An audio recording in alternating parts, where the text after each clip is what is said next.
Silakan. Ayo Mas Ari. Bismillah. Bismillahirrahmanirrahim. Ustaz, saya mau tanya nih, Ustaz. Ya. Jadi ada waktu-waktu diijabahnya doa gitu kan Ustaz.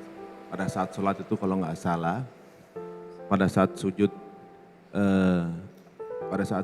kemudian pada saat sebelum salam, dan juga mungkin pada saat setelah azan sebelum iqamah.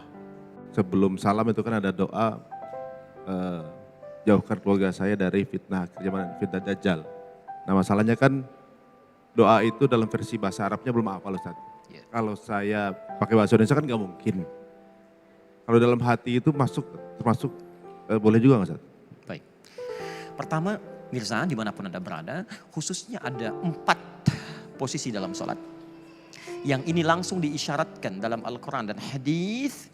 Jika benar posisi itu Anda lakukan, maka seketika doa bisa dikabulkan. Ya, posisi pertama dalam berdiri. Ya, itu nanti isyarat di Quran surah ketiga Ali Imran ayat 38 sampai 39. Paling kanan sebelah atas di mushaf. Ya, jadi Nabi Zakaria pernah melakukan itu sholat. Beliau pernah sholat dalam berdirinya meminta kepada Allah supaya diberikan keturunan. Padahal istrinya divonis monofos dan mandul, maaf. Ya, divonis secara medis gak mungkin punya keturunan. Beliau kemudian sholat, dahsyatnya sholat ketika minta, berdiri beliau mohon kepada Allah. Hunalika da'a Zakaria rabbah, qala rabbi habli min ladunka dzurriyyatan thayyibah. Ya, Nabi Zakaria katakan, ya Allah, orang mengatakan aku gak mungkin punya keturunan. Aku hanya minta darimu yang tidak punya batas dalam kemungkinan. Begitu dikatakan innaka sami'ud du'a, engkau pasti mendengar doa hamba, maka turun jawaban ayat 39. Fanadatul malaikatu wa huwa qa'imun yusalli fil mihrab. Maka turun malaikat sedangkan beliau masih berdiri dalam salatnya. Annallaha yubashshiruka bi Yahya. Allah kasih kabar gembira Anda akan punya anak. Namanya langsung dari Allah Yahya. Baik ya, jadi posisi berdiri. Dijawab kemudian di Quran surah kedua untuk umatnya Nabi Muhammad. Quran surah kedua ayat 45 sampai 46. Ya, kata Allah, wasta'inu bisabri wassalah. Kalau punya masalah, wasta'inu, minta pada saya. Kalau kita mau minta, robah kalimatnya menjadi nasta'in. Wasta'inu, minta. Saya minta, asta'in. Kami minta ya Allah, nasta'in. Kepadamu kami minta, iyyaka nasta'in. Kapan Anda baca kalimat iyyaka nasta'in dalam salat? Al-Fatihah. Iyyaka na'budu wa hadis qudsi dari Anas bin Malik. Ketika Anda membaca iyyaka na'budu wa iyyaka nasta'in, kata Allah, hadza baini wa baina abdi. Ini perjanjian antara aku dan hambaku. Wali abdi, kalau hambaku benar berdiri salat sampai bacaan itu, masalah. Apapun yang dia minta, aku kabulkan. Kalau Anda pada saat itu minta dikabulkan, mau minta apa? Pikirin dulu, nanti saya jawab lagi. Kemudian ruku dan sujud. Ruku sujud ada di Quran surah ke-48 ayat 29. Paling kanan agak ke bawah. Quran surah ke-48 ayat 29. Ya, saya agak cepat. Muhammadur Rasulullah walladzina ma'ahu asyidda'u 'alal kuffar ruhama'u bainahum tarahum ruk'an sujada yabtaguna fadlan minallahi wa ridwana.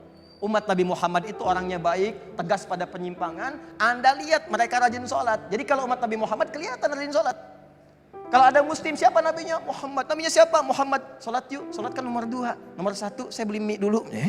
Ini menunjukkan ada sesuatu yang salah. Umat Nabi Muhammad itu kelihatan sholat.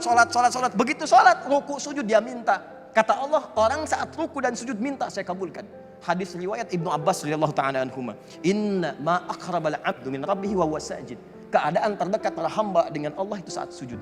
Fa'aksiru sujud. Atau dalam hadis lain, fa'aksiru doa. Maka perbanyak doa dalam sujud.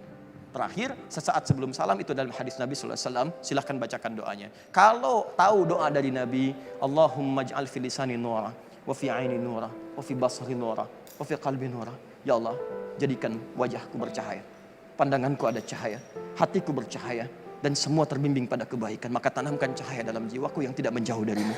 Anda bacakan lafadznya. Tapi kalau tidak paham, cukup Anda sampaikan dalam hati, tidak perlu dilafadzkan. Karena tidak boleh melafadzkan sesuatu dalam sholat di luar apa yang telah dicontohkan Nabi. Kita simpulkan bahwa di hari-hari Ramadan, siang dan malam, Allah memberikan satu jawaban dari setiap apa yang sering kemudian kita adukan.